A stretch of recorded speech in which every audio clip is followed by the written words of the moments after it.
যাই পারে করে সব এনে রাত্রে একসাথে জমা করে। আর এক ভাই আছে সেই রাতের অন্ধকারে সারা দিনে 12 ঘন্টা 14 ঘন্টায় 5 জনে মিলে যা কামাইছে একজনে রাতের অন্ধকারে 5 মিনিটে খাবলা মেরে সব চুরি করে নিয়ে যায়। বলেন এই সংসারে কোনোদিন সচ্ছলতা আসবে? এই সংসারে কোনোদিন হাসির মানে সুখের হাসি ফুটবে? বাংলাদেশের হয়েছে সেই দশা।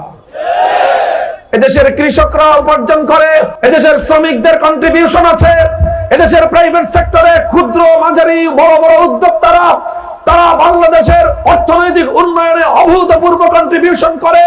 প্রবাসী রেমিটেন্স যোদ্ধারা বাংলাদেশের রেমিটেন্স প্রবাহকে সচল রাখে। সবাই মিলে দেই, দিতে থাকি আমরা, দিতে থাকি আমরা, দিতে থাকি আমরা। বছরের পর বছর চলে যায়, বাংলাদেশের ভাগ্যের পরিবর্তন হয় না। কারণ লুটেরা, দুর্নীতিবাদ, রাজনৈতিক আর আমলারা তারা লক্ষ লক্ষ কোটি টাকা পাচার করে বিদেশে বেগম পাড়া বানায়।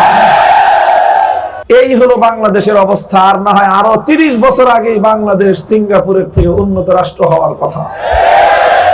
হয় না, কারণ 5 ভাই যতই চেষ্টা করি, ভাই বোনরা মিলে চেষ্টা করি, কিন্তু চাটার দল সব চেটে খেয়ে শেষ করে দেয়।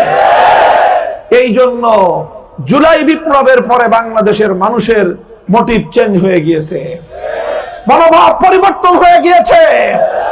জুলাই বিপ্লবের পর বাংলাদেশের মানুষ দুঃসাহসী হয়ে উঠেছে। এদেশের মানুষ এখন শপথ নিয়েছে আর ওই লুটপাট, দুর্নীতি আর গুন্ডামি আর মাস্তারির রাজনীতিকে তারা না বলে দিবে এবার। এই জন্য আজ 11 দলের পক্ষে টেকনাফ থেকে তেতুলিয়া বাঁধ ভাঙ্গা জনতার স্রোত উঠেছে।